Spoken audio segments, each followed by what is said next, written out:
Bihar civil court Hindi legal dictation गति 80 शब्द प्रति मिनट। स्टार्ट होगा 5 सेकेंड बाद।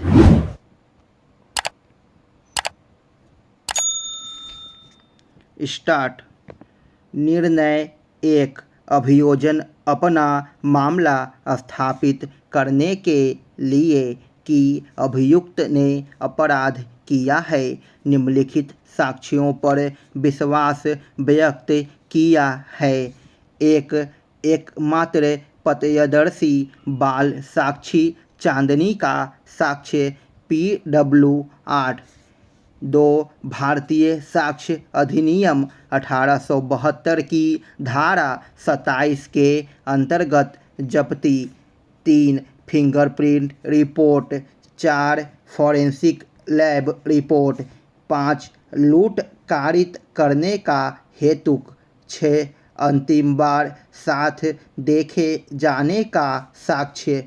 अभियोजन का पूरा मामला बाल साक्षी चांदनी के साक्ष्य पर केंद्रित है, जिसे PW 8 के रूप में परीक्षित कराया गया। भारतीय साक्ष्य अधिनियम 1872 की धारा 118 साक्षी की सक्षमता के बारे में उपबंध करता, जिसमें बाल साक्षी भी सम्मिलित है।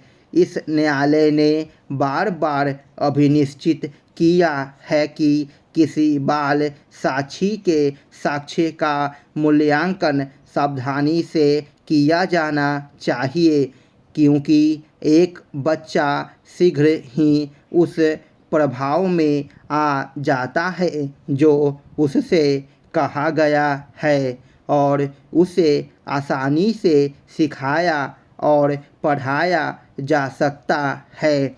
इसीलिए किसी बाल साक्षी के साक्ष्य की संपुष्टि की अपेक्षा की जाती है, इसके पहले कि उसके साक्ष्य पर विश्वास व्यक्त किया जाए। यह विधि के अपेक्षा व्यावहारिक बुद्धिमानी का एक नियम है। पक्षी और अन्य बनाम उत्तर प्रदेश राज्य बनाम अशोक दीक्षित और एक अन्य 2000 और राजस्थान राज्य बनाम ओम प्रकाश 2002। इसीलिए बाल साक्षी के साक्ष्य पर कार्य करने से पूर्व सावधानी के साथ उसका सारवान रूप में संपुष्टि आवश्यक है। इस मामले में PW 8 के साक्ष्य से स्पष्ट है कि वह घटना का प्रत्यक्षदर्शी साक्षी नहीं है। घटना के समय वह 9 वर्ष की थी। उसकी साक्ष्य असंगतताओं से ग्रसित है। किसी भी साक्षी ने अपीलार्थी की पहचान नहीं की है, इसलिए PW 8 के साक्ष्य पर भारी विश्वास व्यक्त किया गया। जब उसने परिवादी से घटना के बारे में बताया, तब अपीलार्थी के बारे में उसने कुछ नहीं कहा था। इन परिस्थितियों में PW 8 के प्रेरणा पर अपीलार्थी के असंपुष्ट पहचान पर विश्वास व्यक्त करना जोखिम भरा है।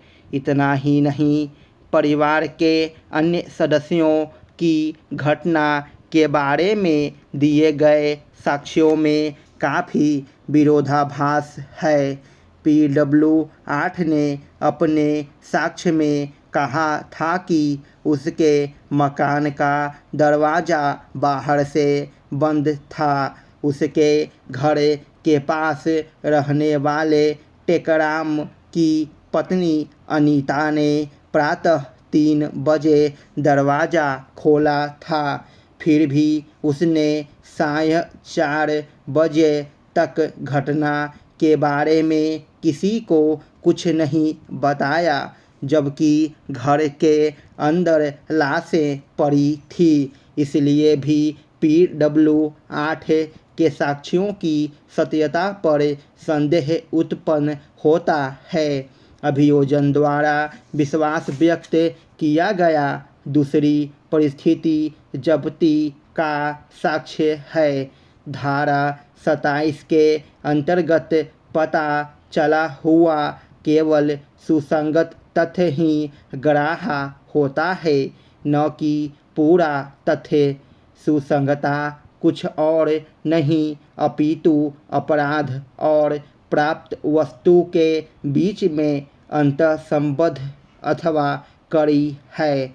अभियोजन की ओर से जब्त मोटरसाइकिल अपीलार्थी का होना कथित है, किंतु मोटरसाइकिल का असली स्वामी कौन है, आज तक पता नहीं लगाया जा सका है। स्टॉप।